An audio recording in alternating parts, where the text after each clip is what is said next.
தமிழக வாழ்வுரிமை கட்சியின் கோரிக்கைகளை நிறைவேற்றுவதற்கு பேச்சுவார்த்தை நடத்த திமுகவுக்கு வேல்முருகன் 24 மணி நேரம் கெடு விதித்துள்ள நிலையில் அக்கட்சிக்கு அதிமுகவில் இருந்து பெரிய ஆஃபரை கிடைத்துள்ளதாக சொல்லப்படுகிறது. 2021 தேர்தலில் திமுக சின்னமான உதயசூரியனில் போட்டியிட்டு பண்ருட்டி தொகுதியில் வேல்முருகன் வெற்றி பெற்றார்.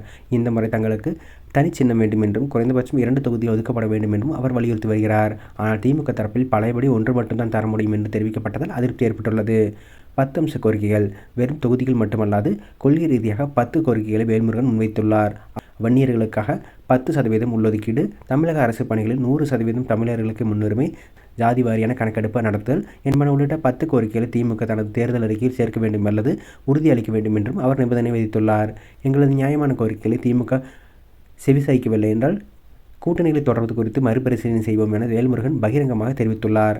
அமைச்சர் ஏவா வேலு மூலம் பேச்சுவார்த்தை நடத்திய திமுக தலைமை புதிய கூட்டணி கட்சிகள், தமிழக வெற்றிக் கழகம் போன்ற காரணிகள் மற்றும் பிற தோழமை கட்சிகளின் எண்ணிக்கை அதிகரித்துள்ளதால் கூடுதல் இடங்கள் தருவது கடினம் என தெரிவித்துள்ளது. இருப்பினும் வேல்முருகனை தக்க வைக்க முதலமைச்சர் ஸ்டாலினுடன் கலந்து ஆலோசித்து இறுதி முடிவெடுக்கப்படும் எனவும் தெரிவிக்கப்பட்டுள்ளது. இந்த நிலையில் அதிமுகவிலிருந்து 3 தொகுதியை கொடுப்பதாகவும் வேல்முருகன் 10 கோரிக்கைகள் நிறைவேற்றுவதாகவும் உறுதியளிக்கப்பட்டுள்ளதாம். இதனால் 24 மணி நேரம் வரை திமுகவுக்கு தவாக கெடு விதித்துள்ளது. அதற்குள் திமுக பேச்சுவார்த்தை நடத்தாவிட்டால் திமுக கூட்டணியிலிருந்து விலகுவோம் என தவாக நிர்வாகிகள் தெரிவித்துள்ளார்கள். வட மாவட்டங்களில் பாமக தற்போது அதிமுக கூட்டணியில் உள்ளதால் வேல்முருகனும் இணைந்தால் வன்னியர் வாக்குகளை முழுமையாக திரட்டி மெகா வெற்றியை பெறலாம் என அதிமுக கணக்கு போடுகிறது.